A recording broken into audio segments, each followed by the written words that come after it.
Shalom saudaraku. Pagi hari yang penuh berkat hari ini. Saudara yang kekasih dalam Tuhan. Saudara siap diutus oleh Tuhan. Saudaraku yang kekasih. Setelah saudara kemarin mengalami akan arti karya keselamatan, kekudusan, pemulihan hati Bapa. Kita bukan hanya sebagai Kristen anak-anak, Kristen anak muda, tapi menjadi Kristen dewasa. Yaitu sampai kita mengenal Dia. Tetapi umat yang mengenal Allahnya akan tetap kuat dan akan bertindak. Berarti ada langkah iman. Keluar dari tempat ini, pulang di tempat engkau di mana berada. Engkau menjadi penyalur berkat surgawi. Engkau menjadi distributornya Allah untuk kemuliaan Tuhan. Amin. Saudaraku yang kekasih, kalau pada pagi hari ini kita mau sungguh-sungguh sudah menangkap suara isi hati Bapa, engkau sudah dipulihkan dari setiap kutuk. Tapi jangan kau kembali seperti kepada anjing yang kembali kepada muntahnya, seperti babi yang kembali kepada kubangan.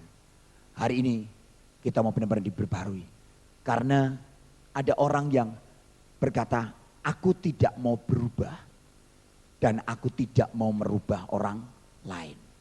Saudara termasuk kriteria yang mana? Aku tidak mau berubah dan tidak mau merubah orang lain. Ada kriteria kedua, aku tidak mau berubah tapi sukanya ngerubai orang lain. Yang ketiga, aku mau berubah tapi tidak mau merubah orang lain.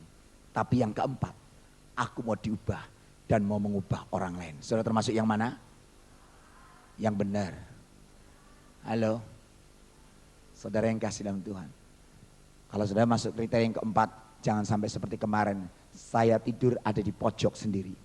Setiap kali lewat ada orang mau foto di situ. Sampai tadi pagi juga kepengen foto terus, padahal saya ada di situ. Komentarnya macam-macam. Ada yang ngomong lewat penyembahan berhala. Siapa tadi pagi yang ngomong? Saya lihat pakai kaos, Anda pakai kacamata, Anda lewat di situ. Dan saya dengar ada lagi laki-laki, yuk ngintip yuk. Kamu semua, saya kasih tahu, lewat di situ, saya itu duduk, saya diam. Saudara nggak tahu kalau saya ada di situ. Saudaraku, hati-hati, kalau engkau sudah diubahkan, hati-hati dengan setiap pikiran, perkataan, perbuatanmu, karena mencerminkan citra ilahi, kehidupan Kristus ada dalam hidupmu, sehingga kau menjadi berkat buat setiap orang di sekelilingmu. Amin. Saudara yang kekasih, kalau saudara siap, sudah siap untuk diutus, kita buka Yesaya pasal 6. Karena kita akan belajar beberapa poin. Yesaya pasal 6.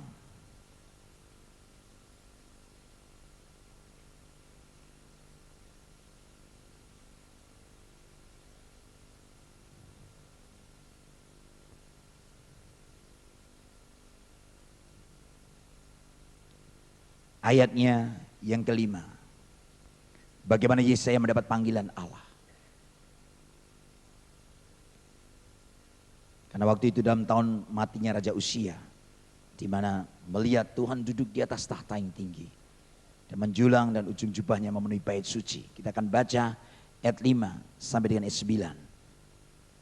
Kita baca bersama-sama saudaraku. Lalu kataku, celakalah aku binasa, sebab aku ini seorang yang najis bibir, dan aku tinggal di tengah-tengah bangsa yang najis bibir. Namun mataku telah melihat Sang Raja, yakni Tuhan semesta alam. Tetapi seorang daripada serafim itu terbang mendapatkan aku. Di tangannya ada bara yang diambilnya dengan sepit dari atas mezbah. Ia menyentuhkannya kepada mulutku serta berkata, lihat, ini telah menyentuh bibirmu, maka kesalahanmu telah dihapus dan dosamu telah diampuni. Lalu aku mendengar suara Tuhan berkata, siapakah yang akan kuutus dan siapakah yang mau pergi untuk aku? Maka sahutku, generasi yang dibangkitkan harus berkata apa? Generasi yang dibangkitkan harus berani berkata apa? Sekali lagi katakan bersama. Ayat 9. Kemudian firman-Nya, pergilah dan katakanlah kepada bangsa ini, dengarlah sungguh-sungguh, tetapi mengerti jangan, lihatlah sungguh-sungguh, tetapi menanggap jangan. Saudara yang kekasih, Yesaya adalah seorang yang najis bibir. Mungkin di antara kita juga demikian dulu adanya. Seorang yang najis bibir, mungkin pikiran kita najis, tapi waktu bertemu dengan Tuhan, apa yang terjadi? Yesaya dipanggil oleh Allah. Seringkali kalau Tuhan sedang memanggil seseorang, Yeremia berkata, aku masih muda. Musa berkata, aku tidak pandai bicara. Lalu Yesaya, aku ini seorang yang najis bibir. Siapapun saudara, pada pagi hari ini, engkau adalah berharga di mata Tuhan. Engkau adalah biji mata Allah. Tuhan sedang persiapkan engkau menjadi satu generasi yang sungguh-sungguh penerus gereja Tuhan. Saudara yang kekasih, pada waktu di mana Yesaya itu, dia berkata dia najis bibir, tapi oleh anugerah Tuhan, maka hari ini dan beberapa hari yang lalu engkau mendapat anugerah Tuhan yang luar biasa. Engkau memperoleh kesempatan yang luar biasa untuk kau banyak mendengar firman Tuhan. Dan lewat firman itu engkau mau diubahkan. Karena firman ini akan mengubahkan hidup saudara dan saya. Dan saudaraku, pada waktu Yesaya diutus oleh Tuhan, di mana dia mendengar suaranya, dia ketakutan. Tapi pada waktu dia siap, saudaraku, kalau Tuhan sudah menyucikan kita, kalau Tuhan sudah mengampuni dosa kita, Tuhan tidak akan mengingat-ingat dosamu lagi. Saudara percaya? Saudara percaya? Kalau Tuhan sudah mengampuni dosamu, dia tidak mengingat-ingat dosamu lagi. Jadi jangan sampai engkau menjadi orang yang terintimidasi, terdakwa terus menerus. Engkau sudah disucikan dengan darah anak domba Allah. Dan waktu itulah di mana dia berani berkata, kenapa siapakah yang akan kuutus? Kalau bukan saudara dan saya. Ini aku, utuslah aku. Angkat tangan kananmu dan kau katakan 3 kali bersama-sama. 2, 3. Ini aku, utuslah aku. Ini aku, utuslah aku. Ini aku, utuslah aku. Berikan kemuliaan buat Tuhan kita yang siap akan mengutus kita. Saudaraku yang kekasih, dikatakan pergilah karena firman Tuhan. Yesus sudah katakan, karena itu pergilah, jadikanlah semua bangsa itu muridku, dan baptislah mereka dalam nama Bapa, Anak dan Roh Kudus, dan ajarlah mereka melakukan segala sesuatu yang telah kuperintahkan kepadamu. Dan saudaraku, ketahuilah di mana Tuhan akan menyertai kita sampai akhir zaman. Jangan sampai engkau menjadi Kristen patung. Kenapa saudaraku? Banyak kali kita sudah menjadi Kristen 5 tahun. Mungkin orang tuamu 10 tahun, 25 tahun. Tapi cuma jadi Kristen patung. Apakah ada ayatnya? Kita buka dulu sebelum kita masuki beberapa poin. Yesaya pasal 42. Kalau Yesaya diutus di tengah bangsa-bangsa, di tengah bangsa yang sedang memberontak. Nah, hari ini juga saudara sedang diutus di tengah bangsa yang sedang mengalami keterpurukan. Yesaya 42 ayat yang ke-6. Untuk apa engkau diutus? Yesaya 42 ayat 6 sampai 8. Mari kita baca bersama lagi. Aku ini Tuhan telah memanggil engkau untuk maksud apa? Untuk maksud apa? Penyelamatan. Telah memegang tanganmu, aku telah membentuk engkau dan memberi engkau apa? Menjadi perjanjian bagi umat manusia, menjadi terang untuk siapa? Bangsa-bangsa, untuk membuka mata yang buta, untuk mengeluarkan orang hukuman dari tempat tahanan, dan mengeluarkan orang yang duduk dalam gelap dari rumah penjara. 8. Aku ini Tuhan, itulah namaku. Aku tidak akan memberikan kemuliaanku kepada yang lain, atau kemasyuranku kepada siapa? Patung. Patung tidak akan dapat kemuliaan. Maka saudaraku, sebelum saya masuk dalam poin-poin, bagaimana kita akan diutus oleh Tuhan. Menjadi Kristen patung suatu hari di satu negara. Bagaimana ada seorang yang bertobat waktu itu. Encim-encim yang sudah tua. Waktu encim-encim ini bertobat saudaraku, ada seorang bapak-bapak juga encek-encek sudah lama bertobat, 25 tahun. Tapi waktu si encim ini bertobat, lalu dia berkata, "Hayah, aku mau menginjil lah, kemana-mana lah, Tuhan mau apa pula." Itu saudara ya, dia mau memberitakan Injil, tapi dengan cara bagaimana? Aku tidak bisa bicara, aku tidak bisa ngomong. Lalu dia pakai pamflet, dia pakai traktat, dia bagiin pergi kemana-mana. Dia pergi ke mall, dia pergi ke supermarket, dia pergi juga ke apotek, di mana-mana saudaraku, ke pasar-pasar. Dia selalu memberitakan dan dia selalu berkata, "Hayah, kamu belum kenal Tuhan Yesus, kamu mesti kenal Tuhan Yesus." Saudaraku, dikenalkan. Dan setiap kali dia membawa traktat itu, kenalkan, semua dikenalin saudaraku.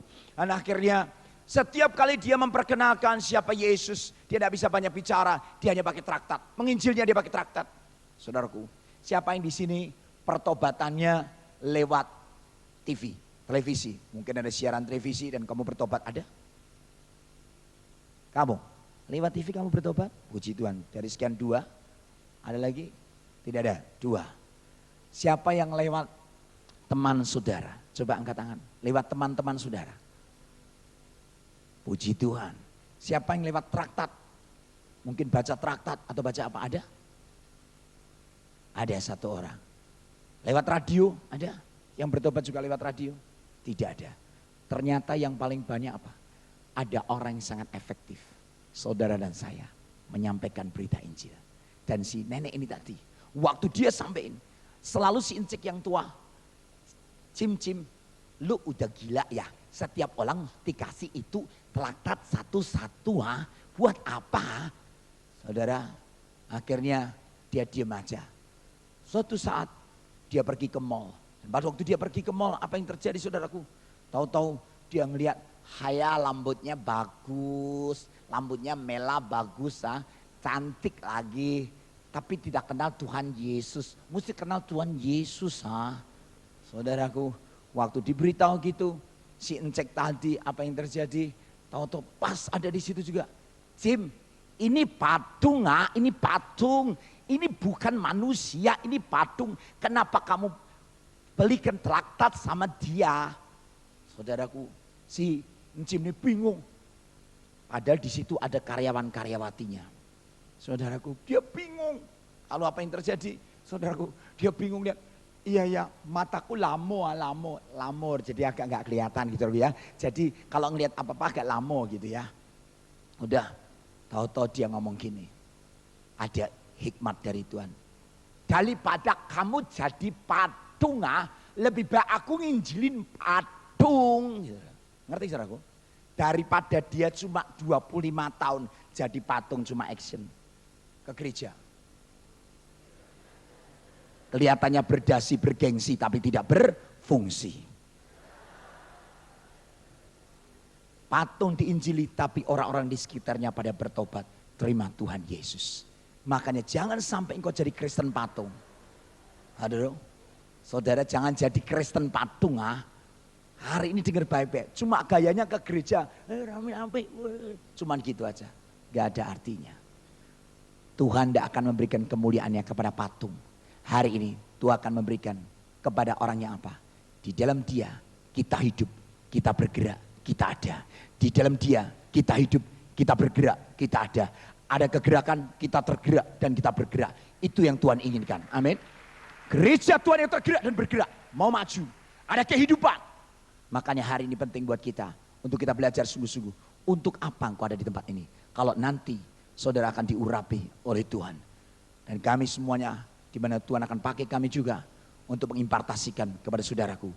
Walaupun nanti ada 8 orang, tapi nggak usah milih-milih. Siapa ya? Aku minta yang ini, aku minta yang itu. Nehi, tidak ada, semuanya sama. Yang kerja adalah Roh Kudus. Yang kerja adalah semua untuk kemuliaan nama Tuhan. Tidak ada seorang pun yang boleh mencuri kemuliaan Tuhan. Semua kemuliaan hanya bagi nama Dia. Kita buka, sekarang kita mau belajar. Yesaya pasal 61. Untuk apa kita orang-orang yang diurapi oleh Tuhan? Karena kita akan diutus.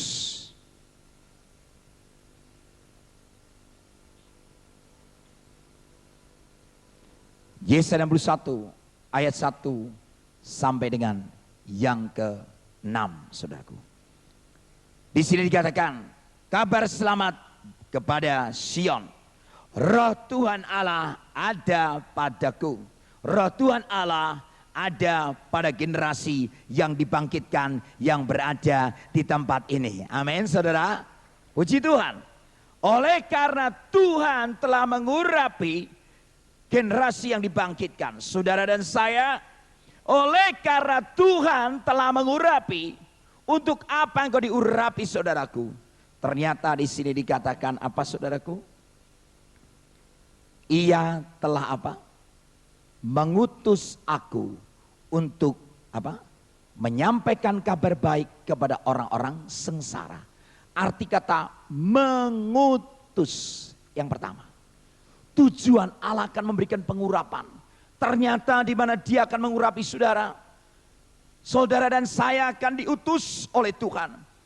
Tuhan akan mengutus saudara menyampaikan kabar baik kepada orang-orang sengsara.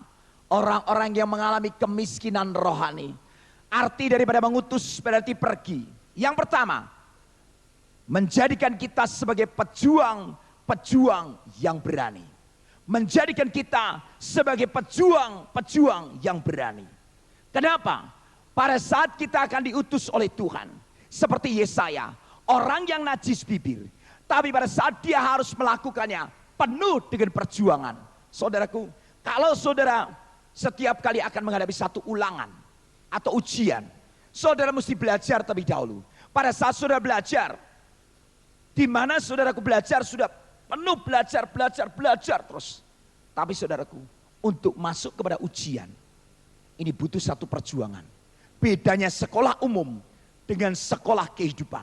Kalau sekolah umum dari belajar masuk kepada ujian. Dari belajar masuk kepada apa? Ujian. Tapi sekolah kehidupan masuk ujian untuk memberikan pelajaran dan pengajaran. Itu bedanya. Karena saudara yang diurapi, jangan terkejut. Saudara pasti akan mengalami proses demi proses. Pembentukan demi pembentukan. Karakter ilahi, sifat-sifat ilahi harus ada bagi orang yang diutus oleh Tuhan. Saudara setuju dengan apa yang saya katakan? Proses itu dahulu. Setelah diproses seperti Yesaya, di mana mulutnya yang dulunya najis bibir, yang tidak layak, tapi setelah Tuhan kuduskan, dia harus menyampaikan satu kabar, berita sukacita. Untuk apa? Untuk melakukan sesuatu, di mana diutus di tengah-tengah orang yang sedang mengalami kesengsaraan, di mana kalau dia sudah diurapi seperti saudara saya, memasuki sesuatu hal seperti orang sekolah tadi, tidak bisa langsung mendapat nilai yang bagus kalau saudara tidak belajar. Demikian juga Tuhan mau mengutus saudara, tapi saudara harus penuh perjuangan. Seorang rasul yang dulunya bernama Saulus, dan bagaimana dia penuh perjuangan, saudaraku, dia menjadi orang yang termotivasi. Dia sadar betul bahwa dia dulu suka mengejar-ngejar orang Kristen. Dan hari-hari ini, di mana Yohanes 16 terus akan digenapi. Orang yang membunuh anak-anak Tuhan, dia akan berkata, berbakti kepada Allah. Dan malah yang ditangkap tertawa-tawa ada di TV. Saudara lihat, ini digenapi saudaraku. Jadi Yesus sudah katakan, jangan sampai engkau kecewa dan menolak aku. Nanti akan ada banyak orang membunuh dan dia berkata berbakti kepada Allah. Sudah masuk saudara. Karena Kisah Rasul 1 sampai Kisah Rasul 7. Kita akan masuki masa kelimpahan. Gereja Tuhan mengalami tuaian yang luar biasa. Jiwa-jiwa dimenangkan lewat hidupmu dan hidupku. Tapi Kisah Rasul 8 dan sampai selanjutnya akan mengalami masa aniaya, masa penderitaan. Saudaraku, kalau engkau tidak dipersiapkan sebagai generasi penerus, maka waspadalah. Karena Tuhan berkata, aku mengalami aniaya, demikian juga engkau harus mengalami aniaya. Tapi Tuhan sudah mengukur kekuatan saudara dan saya. Amin. Pencobaan yang kamu alami adalah pencobaan yang biasa, tidak melebihi kekuatanmu. Amin. Dia ngerti kekuatan saudara, dia ngerti kekuatanmu. Amin. Saudara yang kekasih, hari ini kalau engkau siap akan diutus, orang yang siap diutus harus penuh perjuangan. Kalau tidak ada di satu negara, mungkin ada di satu kota, mungkin ada di satu tempat, mungkin di tempat yang terpencil. Saudaraku, enggak semudah itu. Engkau disuruh pergi. Pergi kemana Tuhan? Di tempat keluargamu lebih dahulu. Yerusalemmu harus terus mengalami satu pembaharuan. Harus mengalami terobosan Allah.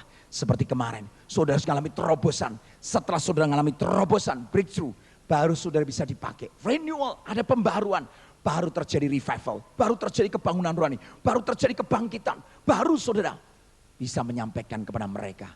Maka jangan engkau pernah menjadi puas. Jangan engkau pernah merasa puas hanya sampai di Yerusalem. Engkau harus berjuang sampai di Yudea, sampai Samaria, bahkan sampai ke ujung bumi. Amin. Tinggalkan masa atau rasa kenyamananmu. Keluar dari kenyamanan, keluar dari kemapanan. Kamu terlalu enak mungkin di kota Jakarta. Kamu terlalu enak dengan orang tuamu yang kaya raya mungkin. Kamu terlalu enak dengan suatu hal, dengan gereja yang begini-begini. Tapi satu perkara, benarkah engkau pernah memberitakan di mana engkau ditempatkan? Di sekolahmu, mungkin kau yang bekerja sebagai karyawan, mungkin kau yang sebagai bos atau apapun juga.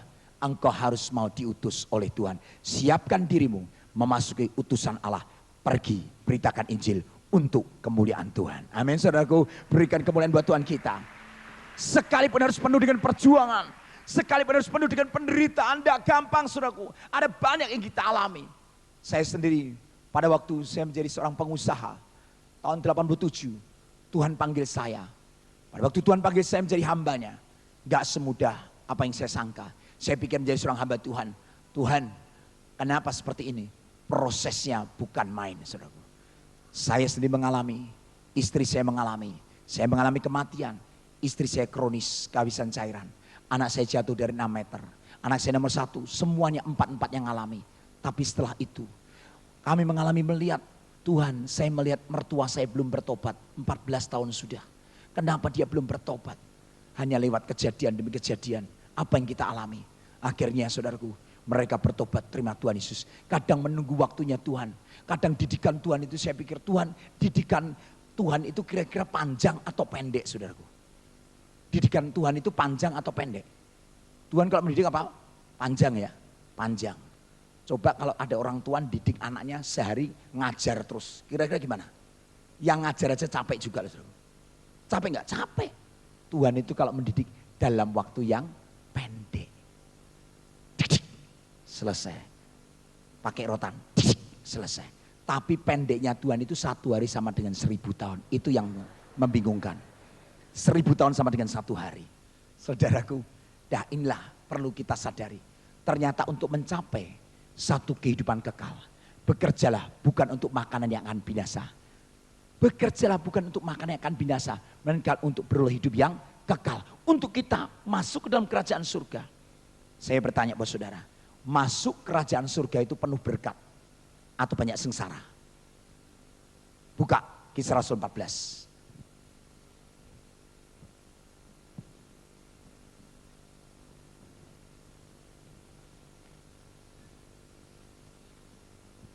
Kisah Rasul 14 ayat 22.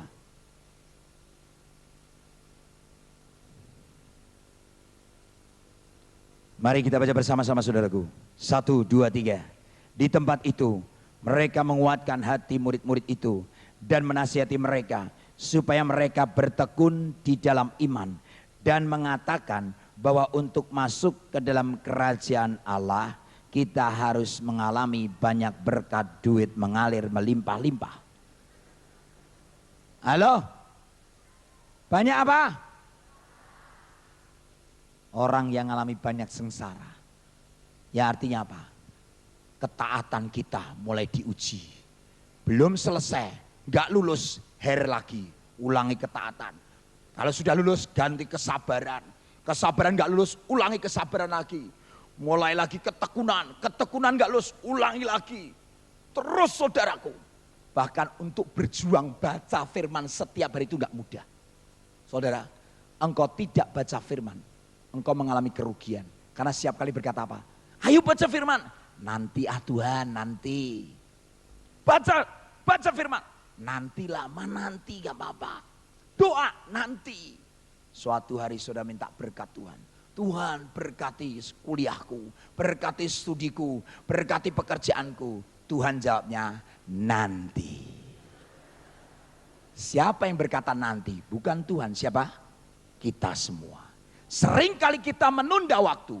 Ketaatan yang sejati itu ketaatan yang tidak ditunda-tunda. Tapi kenapa kau suka menunda? Orang yang suka menunda pasti tidak akan mengerjakan. Pasti. Orang yang suka menunda, dia akan mengerjakan apa yang harus dia kerjakan. Dia menunda. Menunda waktu terus. Bertobat ya, nanti masih ingin menikmati dunia kok. Masih pergi ke diskotik, aku pengen ngerasain gimana narkoba itu. Gimana saya ngalami putal, ya toh. Enak kue tio tapi dirubah jadi apa? Putal, saudara gitu. Waduh gawat betul saudaraku. Hari ini saudara sadar betul. saudara hidup itu penuh perjuangan. Mau diutus oleh Tuhan, mau siap jadi berkat lewat proses demi proses, perjuangan demi perjuangan, tapi semuanya untuk kemuliaan Tuhan. Amin. Saudara siap diutus? Haleluya. Jangan takut saudaraku.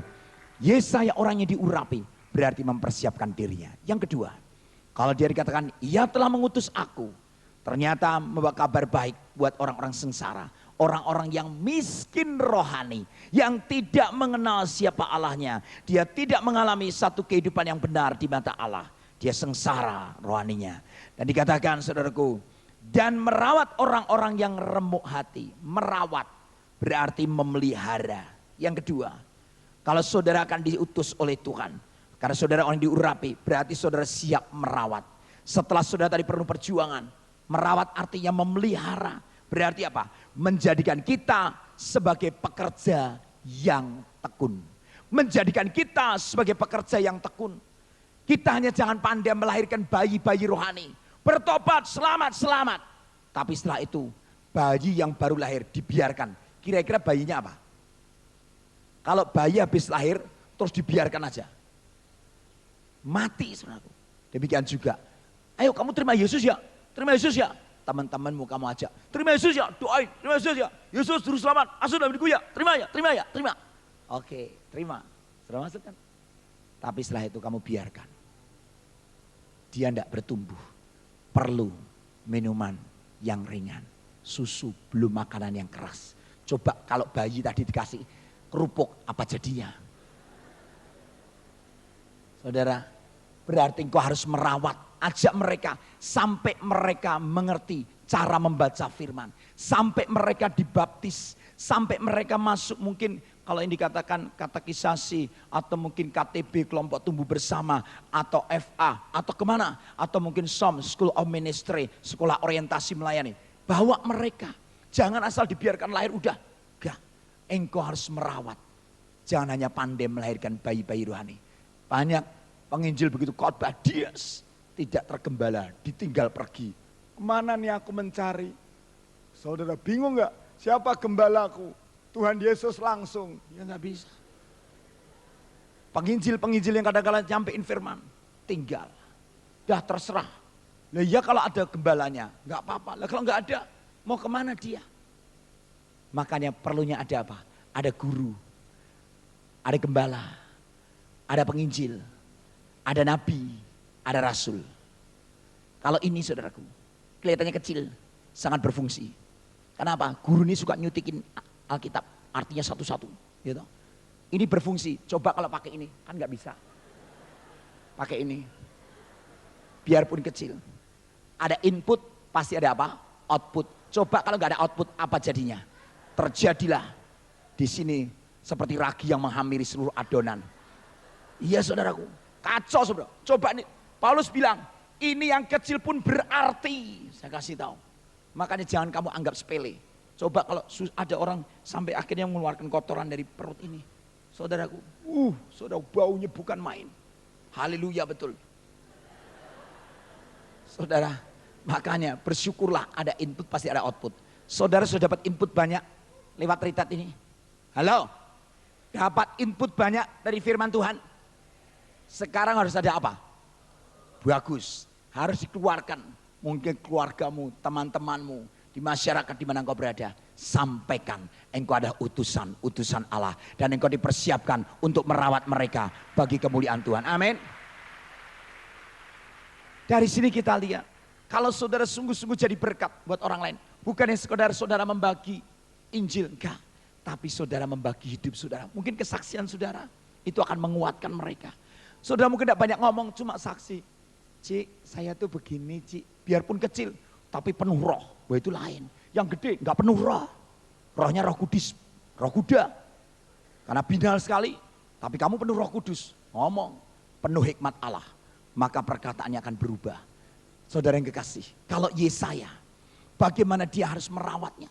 Orang-orang yang dikatakan remuk hatinya. Yang dunia hancur hati. Tuhan dekat kepada orang yang remuk hati. Orang yang hancur. Justru saudara terus peluk dia. Memiliki roh Bapak dan roh anak. Memiliki kasih sayang, memiliki kasih mesra. Dirawat mereka. Coba kalau kamu ngalami punya bapak yang otoriter, yang sungguh-sungguh kejam, apa jadinya? Seperti saya. Saya waktu kecil aja saudaraku, saya tadi cerita ada di dalam. Saya pernah ngeliat, pada waktu saya minta duit gak dikasih. Mah minta uang. Tidak. Papa saya, Pah minta uang. Tidak. Begitu tidak. Lihat, awas nanti ya. Saudara, karena begitu kakak saya minta, Pah minta uang. Nih dikasih, saya enggak. Langsung saya ambil batu besar. Kaca tempat toko itu, toko papa mama saya lempar dari jauh.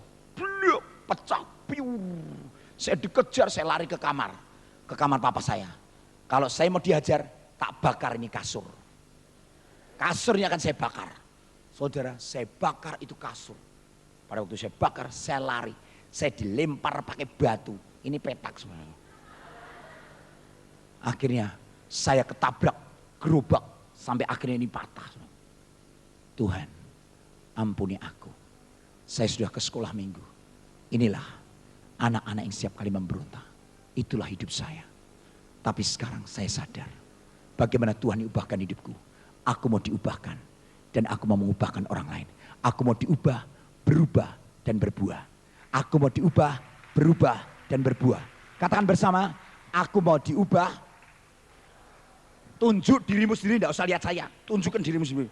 Aku dulu, tidak usah nunjuk orang lain. Aku mau diubah, berubah dan berbuah.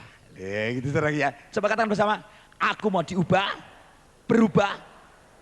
Nah, berbuah. Buahnya itu ke atas, bukan ke dalam terus. Enggak.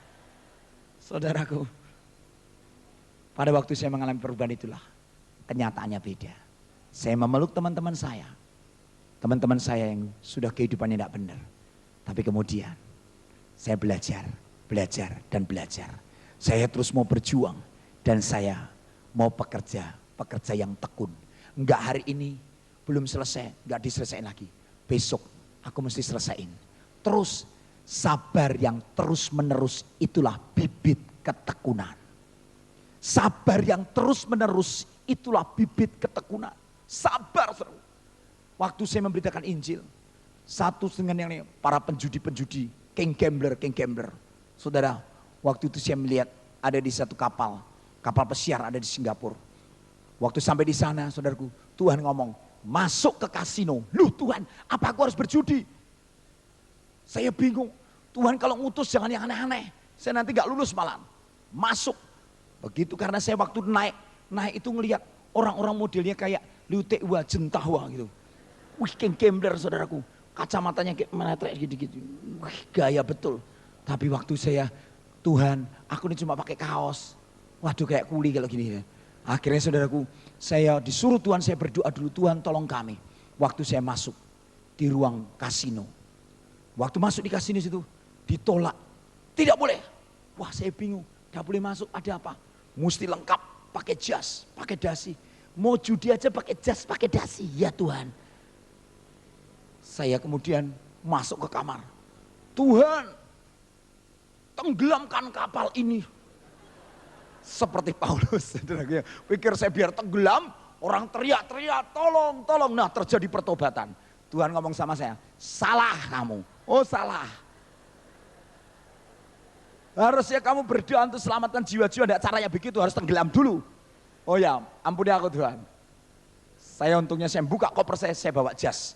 Saya lengkap, pakai dasi, pakai jas. Enggak kalah zaman Jentahwa.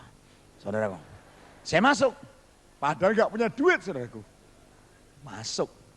Begitu masuk bingung liatin. Kok ada perempuan-perempuan cantik. Terus bagiin kartu, ini. Saya bingung. Terus saya diam aja. Di sebelah itu ada tante-tante yang lagi duduk. Rambutnya itu teralala. Saudara, itu lalat mau masuk aja sulit sekali. Dan kalau sudah masuk gak bisa keluar. Saudara, begitu luar biasa. Akhirnya saudara, saya ini bingung. Udahlah duduk di situ. Saya nanya, tante gimana caranya main? Istri saya, anak saya masih di dalam. Belum masuk. Kamu dari mana nih? Saya dari Indonesia juga tante. Tante dari mana? Saya dari Jakarta. Oh dari Jakarta. Punya judi ya tante ya? Solo gimana? Ya baik-baik. Mau belajar kamu? Ya saya mau belajar. Ini gini, ini Pek Captio. Apa itu Pak Captio?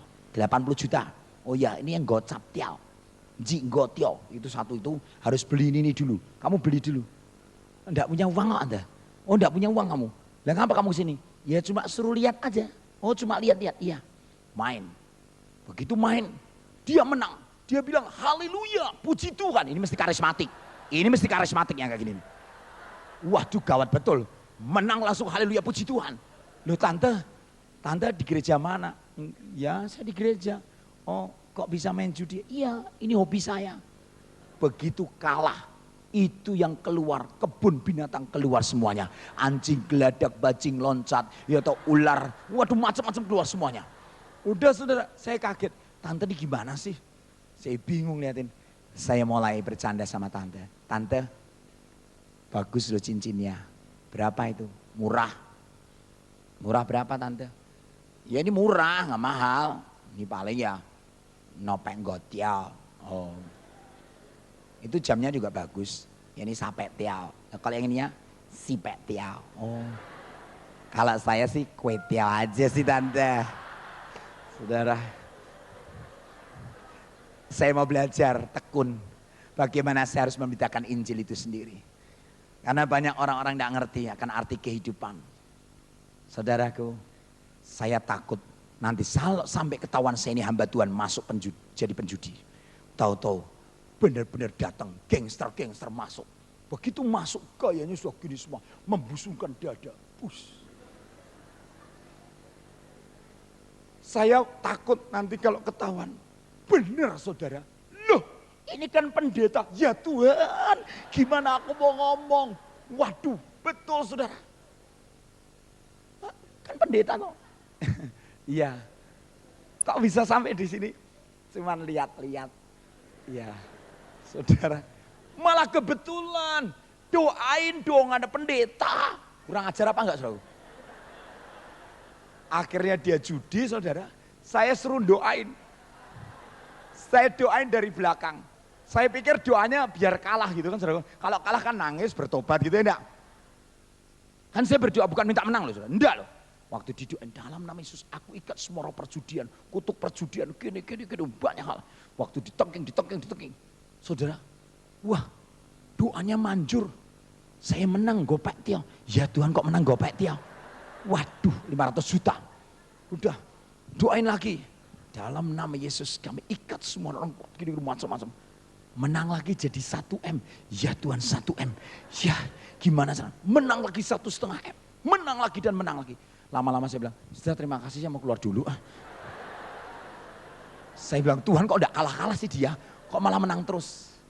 Ternyata cara kerjanya Tuhan. Tidak selalu harus kalah. Mungkin saudara lagi bisnismu lagi menanjak. Tidak harus nunggu bisnismu sampai hancur.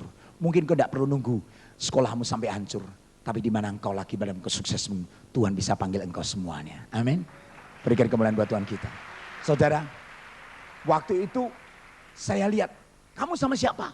Saya sama istri dan anak-anak. Bagus, ini sasaran. Akhirnya saudaraku, kami datangi mereka. Dan kemudian kita diajak kumpul makan. Begitu makan, satu meja makan itu ada yang 7,5 juta. Ada yang 10 juta. Makannya sirip ikan hiu. Apa-apa. Saya bilang, anak-anak saya bingung. Pap, makan kok sekian ya? Biasa, kita anak raja. Kita harus menikmati berkat-berkat Tuhan. Jangan kaget, ya tahu. Luar biasa, saudaraku ya. Dan akhirnya saya menikmati semuanya itu. Berhari-hari saya ada di kapal pesiar. Dan saudaraku, lewat kejadian demi kejadian. Saya hanya berkata, kenalah siapa Tuhanmu. Saya saksikan mereka bagaimana hidup kami. Akhirnya keluarga ini bertobat.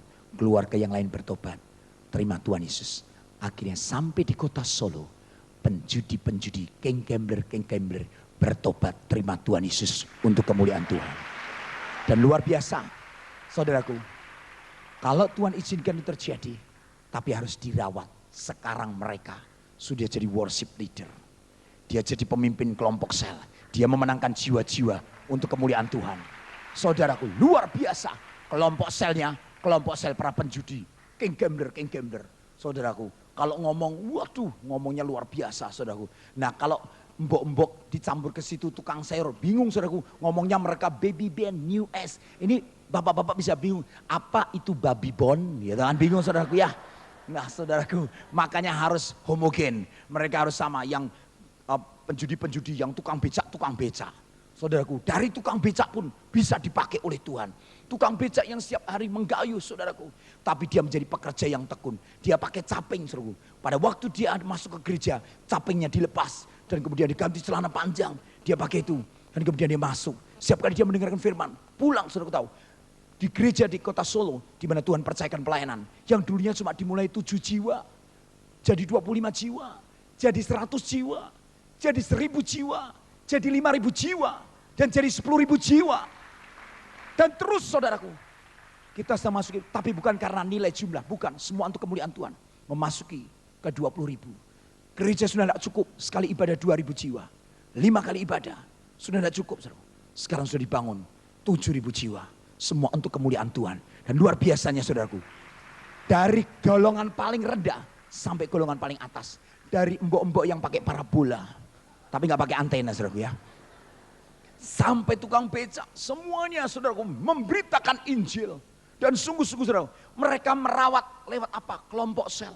Tukang becak ini tadi saudaraku. Akhirnya terjadi suatu hal. Waktu itu terjadi. Ada seorang anggota.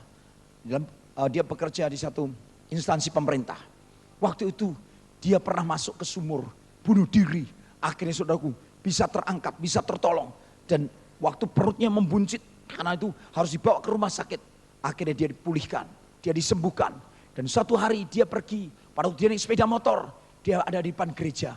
Pada waktu di depan gereja, dia bertanya kepada tukang becak, sebenarnya ada apa di dalam sini? Kenapa orang yang keluar dari rumah ini tersenyum, suami istri tersenyum, tapi saya tidak bisa tersenyum Pak. Bahkan saya sudah hampir mati. Saya bagaimana? Tukang becak ini, karena dia ternyata apa saudaraku?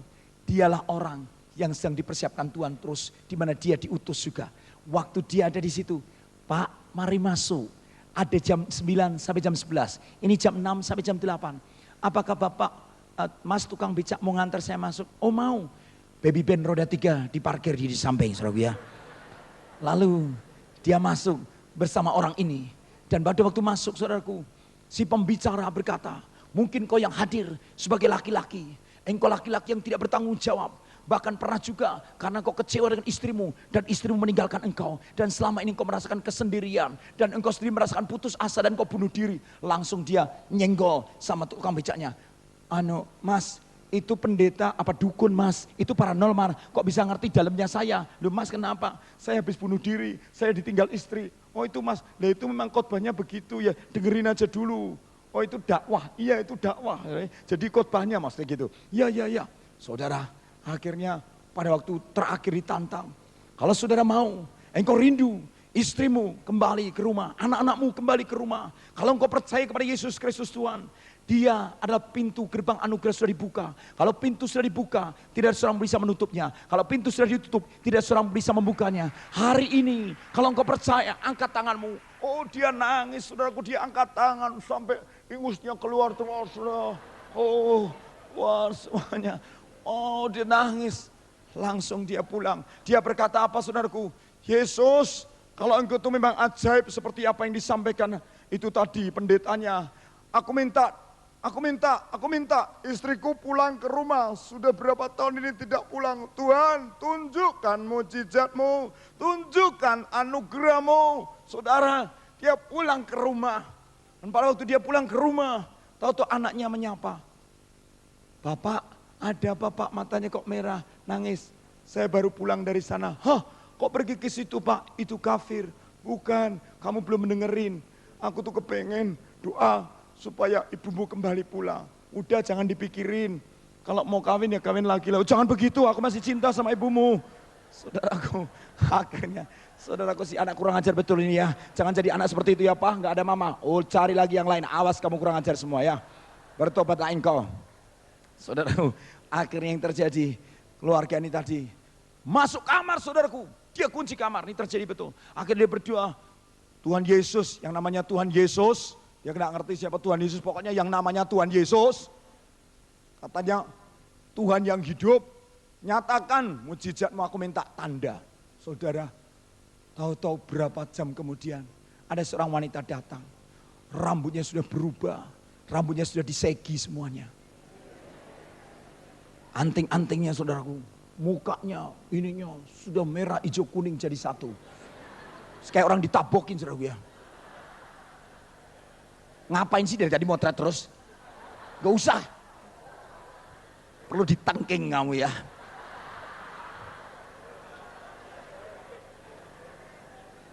Saudara. Pada waktu masuk, si anak ini gak ngerti kalau dia mamahnya, gak ngerti. Mbak mau cari siapa? Kok mbak? Aku ini ibumu, mbokmu, ngerti gak? Saudara, ibumu. Bukan, ibuku rambutnya panjang, orangnya lembut, gak begini. Saudara, dia cerita. Ibu ninggalkan bapakmu. Karena bapak gak bisa ngurusi rumah tangga. Biaya hidup selalu bukan lagi kepepet, sudah kefefet terus. Udah mefet terus. Akhirnya dia dibawa lari oleh orang. Dan baru dibalik oleh orang. Akhirnya dia dipelihara. Tapi sekarang saya sadar. Saya mau kembali. Dan pada waktu kembali inilah. Saya pengen ketemu bapakmu. Sebentar. Kalau bapak mau nerima. Enggak. Nanti dulu. Pak. Pak. Ibu datang pak. Pak. Ibu datang. Pikirnya dia dalam impian. Kan nggak pernah berpikir kalau nanti ibunya datang saat itu. Dan pada waktu pintu kamar dibuka, ibunya ada di depan pintu. Mas, siapa kamu? Aku istrimu mas. Istriku gak kayak gini. Kok kayak ditabuki semuanya, gak kayak gini. Coba sana, cuci muka dulu. Suruh cuci muka. So. Waktu cuci muka, ini aku mah. Rambutnya sudah lurus. Lah ini baru istriku. Gak seperti itu, kayak orang jalanan itu. Enggak. Saudara, kemudian dia dipeluk. Aku mengampunimu. Aku mengasihimu. Saudara, doa orang yang benar. Bila yakin didoakan, besar kuasanya. Tapi dimulai saling mengaku dosa. Saling mendoakan. Dan akhirnya dia cerita. Aku tadi tuh mah. Aku tadi tuh pergi ke sana. Lu kafir. Enggak mah. Dengerin mah bagus banget. Bener mah aku diberkati. Saudara, akhirnya sorenya diajak dan anaknya diajak. Khotbahnya tentang istri-istri idaman. Engkau mungkin jadi seorang istri yang pernah tinggalkan suami. Engkau menjadi istri yang sering melakukan kehidupan najis dengan laki-laki lain. Langsung nyenggol suaminya gantian. Mas, kamu ngomong apa sama pendeta itu? Persis kayak aku tadi siang. Aku juga nyenggol sama siapa? Tukang becak tadi. Lu kamu sama tukang becak? Iya. Tukang becak juga lagi nih. Mas, kok bisa tahu itu apa paranormal? Apa itu dukun? Bukan. Kaget, nangis dia. Pada waktu ditantang, mungkin di antara engkau yang hadir, adakah engkau menjadi istri-istri idaman Bapak Surgawi?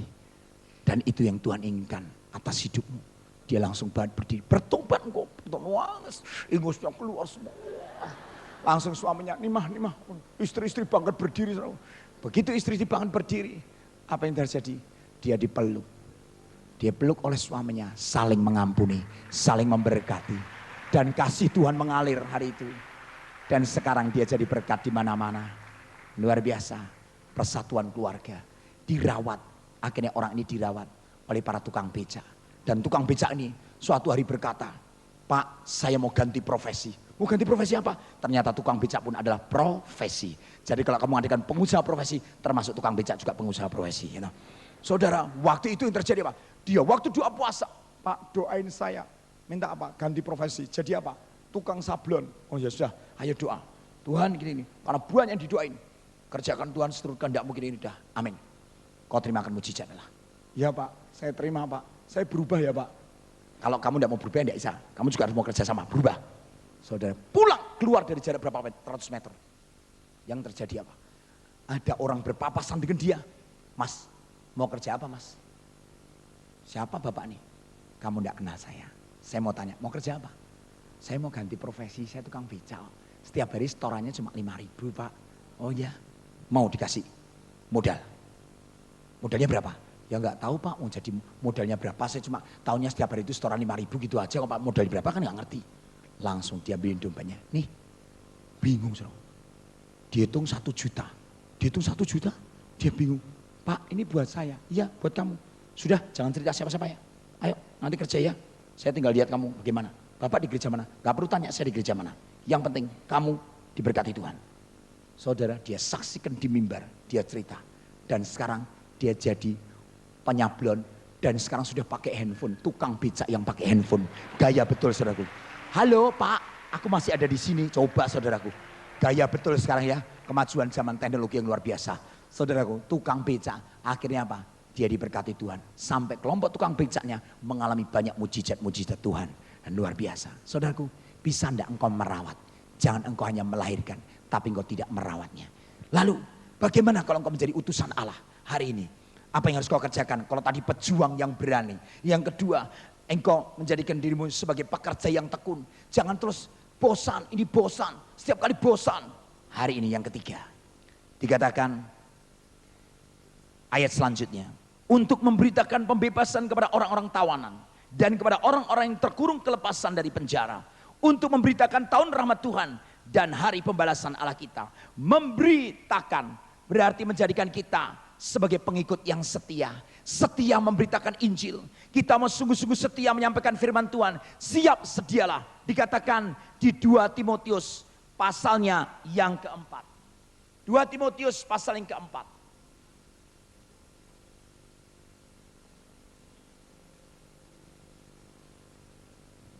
2 Timotius pasal yang keempat.